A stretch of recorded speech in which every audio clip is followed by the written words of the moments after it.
जिस बात का डर था वही हुआ। ईरान के supreme leader Ayatollah Ali Khamenei जो हैं उनको शहीद कर दिया गया है। इससे पहले वेस्टर्न मीडिया ने जब ये खबरें चलाई तो ईरान की जो गवर्नमेंट थी उसने इसको डिनाई कर दिया था,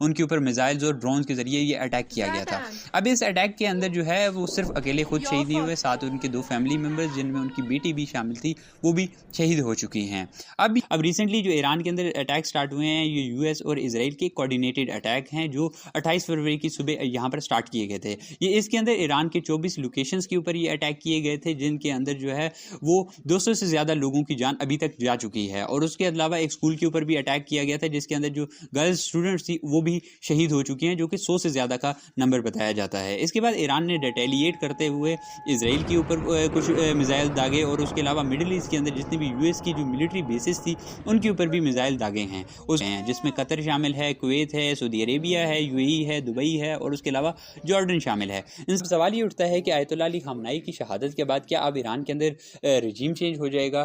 तो ऐसा बिल्कुल भी नहीं है। पहले तो ईरान आयतुल्लाह अली खामनेई जो थे उनकी जो एज है वो पहले ही 86 साल की थी। वो 1989 से ही रूल कर रहे थे और काफ़ी ज़्यादा बुजुर्ग हो चुके थे, तो उनकी डेथ कभी ना कभी तो होने ही वाली थी। ये तो अल्लाह का फजल है कि उन्हें रमज़ान के महीने में इस तरह की शहादत नसीब हो गई है। पहले तो ये कि ईरान के अंदर कोई डिक्टेटरशिप नहीं है कि एक लीडर वहाँ पर रूल कर रहा है और वो मार दिया जाए तो उसके बाद चीज़ें ख़त्म हो जाएंगी। असल में ईरान के अंदर एक पॉलिटिकल सिस्टम काम करता है। वहाँ पर प्रॉपर तरीके से इलेक्शंस वगैरह होते हैं और चीज़ें प्रॉपर तरीके से चलती रहती हैं। और 3 लोगों को तो पहले ही वहाँ पर नॉमिनेट किया जा चुका है और उनमें से कोई ना कोई अभी सुप्रीम लीडर बन भी जाएगा आने वाले टाइम में। इनमें एक आयतुल्लाह अली खामनेई का एक बेटा भी शामिल है और 2 और मिनिस्टर्स भी इसके अंदर शामिल थे। उसके अलावा अब ईरान के अंदर जो पावर डायनेमिक्स हैं वो कुछ इस तरह से काम करते हैं कि ईरान की जो आर्मी है ना उसके अंदर एक यूनिट बनाई गई है रेवोल्यूशनरी गार्ड्स के नाम से।